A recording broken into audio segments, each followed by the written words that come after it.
सबसे पहले खबर आपको देंगे। National command and operation centre ने कोरोना की मौजूदा लहर के पेश नजर वजीर आजम की मंजूरी के बाद अब मुख्तलिफ शहरों में पाबंदियां एक बार फिर सख्त कर दी हैं।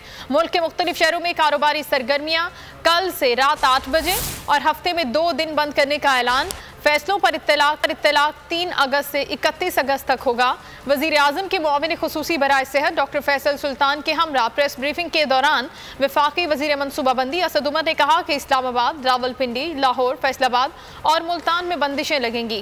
कोरोना मरीजों की तादाद में तेजी से इजाफा हो रहा है।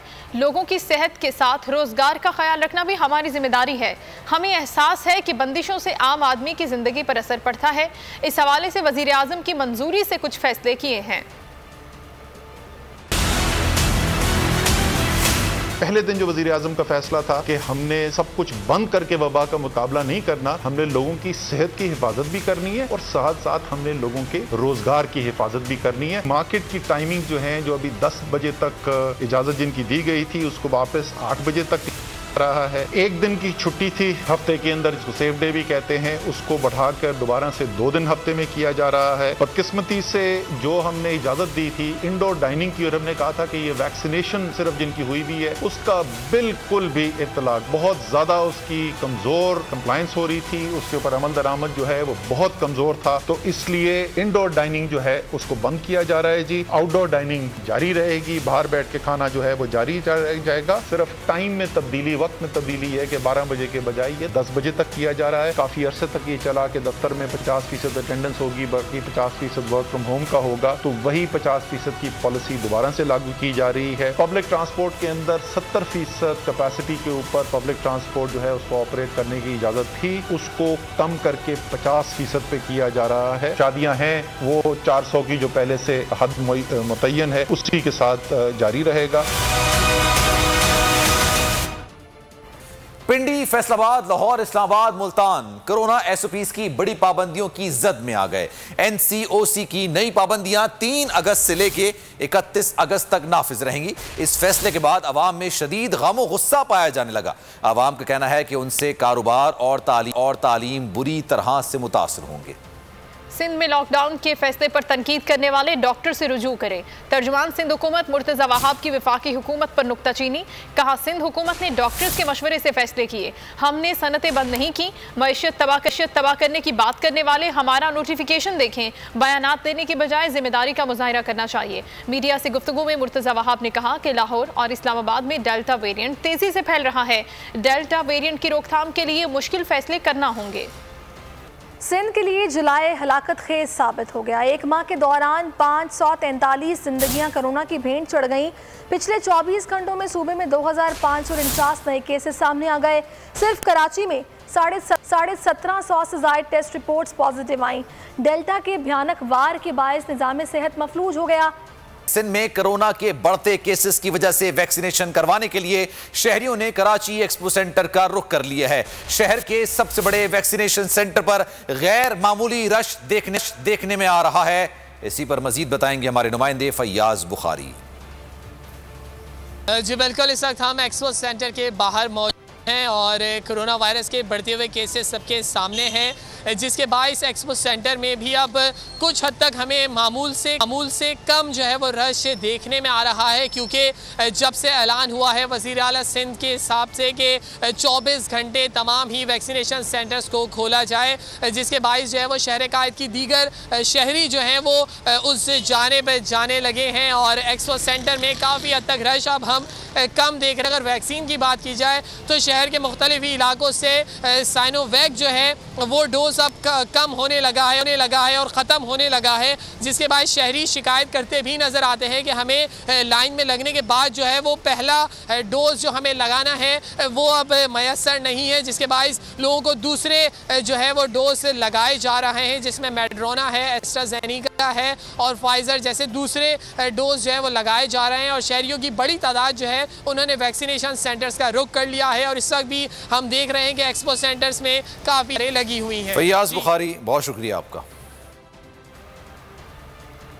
हुकूमत सिंध ने कराची में घर घर जाकर शहरियों को कोरोना वैक्सीन लगाने का ऐलान किया है। मोबाइल वैक्सीनेशन वैन का इफ्तिताह करते हुए तर्जुमान सिंध हुकूमत मुर्तज़ा वहाब का कहना था कि कल से कराची के एक जिला फेडरल बी एरिया के इंडस्ट्रियल जोन में मोबाइल वैक्सीनेशन शुरू करेंगे। कोशिश है कि तमाम अजला में मोबाइल वैक्सीनेशन शुरू करें। वज़ीर-ए-आज़म इमरान खान कहते हैं, जब हुक्मरान तबका करप्ट हो जाता है तो मुल्क तबाह हो जाता है। करप्शन बढ़ती है तो लोग अमीर और मुल्क गरीब हो जाता है। इस्लामाबाद में एक तकरीब से खिताब में इमरान खान का कहना था कि मुल्क का छोटा सा तबका बहुत अमीर हो गया है। हम कानून की बालादस्ती कायम करके इंसाफ का निज़ाम कायम करेंगे। निचले तबके के लिए प्रोग्राम लेकर आ रहे हैं। इसके तहत गरीब ख़ानदान के एक फ़र्द को टेक्निकल एजुकेशन देंगे। वज़ीर दाखिला शेख रशीद अहमद का कहना है कि नून लीग को जो भी नुकसान पहुंचा उनकी अपनी सियासत की वजह से पहुंचा। शहबाज शरीफ अब माजी को भुला कर आए, उनके लिए मुज़ाकरात के दरवाजे खुले हैं। शहबाज शरीफ अगर माजी को भुलाकर बात करना चाहते हैं तो वो इंतखाबी इस्लाहात और इलेक्ट्रॉनिक वोटिंग मशीन के मामले से बिस्मिल्लाह करें। प्रेस कॉन्फ्रेंस में शेख रशीद का मजीद कहना था कि नून लीग और शीन लीग दो सोचों का नाम है।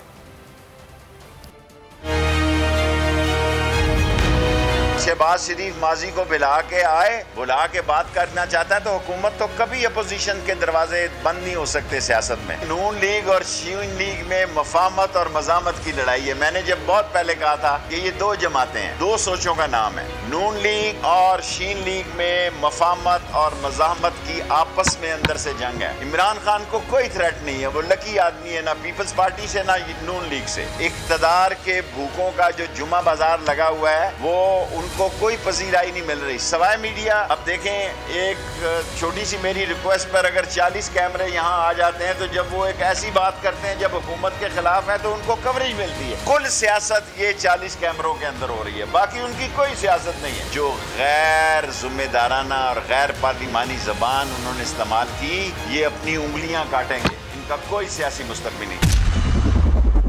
लाहौर की बैंकिंग अदालत ने मनी लॉन्ड्रिंग केस में शहबाज शरीफ और हमजा शहबाज की अबूरी जमानत में 16 अगस्त तक तौसी कर दी है। शहबाज शरीफ और हमजा शहबाज ने अदालत में पेश होकर हाजिरी मुकम्मल कराई। शहबाज शरीफ बोले, कौमी असम्बली सेशन जारी है, अदालती एहतराम में पेश हुआ हूँ। मनी लॉन्ड्रिंग इल्जामात पर नैब पहले ही रेफरेंस दायर कर चुका है। नैब की नाकामी के बाद FIA ने बेबुनियाद तफ्तीश शुरू कर दी।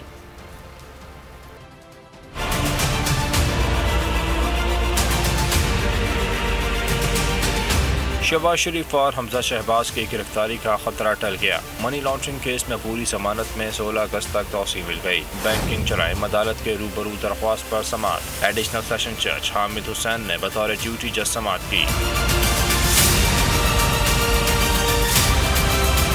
शहबाज शरीफ और हमजा शहबाज ने अदालत में पेश होकर हाजिरी मुकम्मल कराई। शहबाज शरीफ बोले, कौमी असम्बली सेशन जारी है, अदालती एहतराम में पेश हुआ हूँ, अदालत ने रिमार्क्स दिए, आप हाजिरी माफी की दरख्वास्त दायर कर दें। शहबाज शरीफ ने कहा, मैं खुद आया हूँ ताकि यहाँ हाजिरी लगवा दूँ।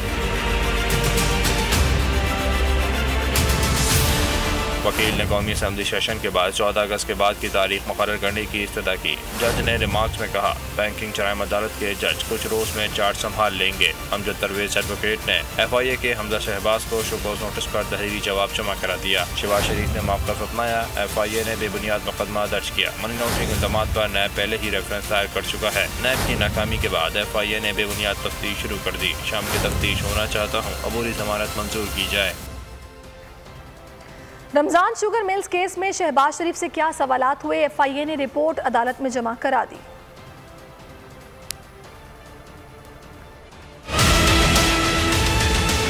मनी लॉन्ड्रिंग माली बेज़ाब्तगियों पर शहबाज शरीफ से क्या पूछा गया, सदर नून लीग ने क्या जवाब दिए, FIA ने तफसील अदालत के सुपुर्द कर दी। सवाल हुआ, रमजान शुगर मिल्स मुलाजमीन के अकाउंट में 25 बिलियन जमा कराए, कहा ऐसे ही खुदसाख्ता इल्जामात मनी लॉन्ड्रिंग केस में लगाए गए।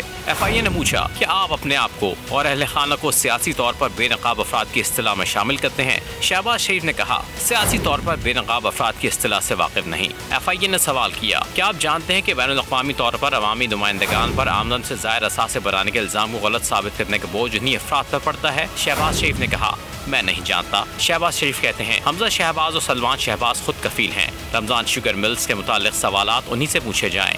FIA ने पूछा सलमान शहबाज और दीगर मुल्जिमान कैसे बैरून मुल्क फरार हुए। शहबाज शरीफ ने कहा ये सवाल उन्हीं से पूछें। FIA ने पूछा रमजान शुगर मिल्स अकाउंट्स में रकम जमा कराने वालों को जानते हैं। शहबाज शरीफ ने कहा किसी PCO फोटोकॉपी मोबाइल शॉप वाले को नहीं जानता। शहबाज शरीफ ने खानदानी कंपनी से गैर मुल्की कंपनी को रकूम की तफसीलात का जवाब नहीं दिया। शुगर इन्वेस्टिगेशन टीम के इंकशाफात के सवालात के जवाब भी न दिए। शहबाज शरीफ ने स्विट्जरलैंड जाने के सवाल में मुस्बत जवाब दिया।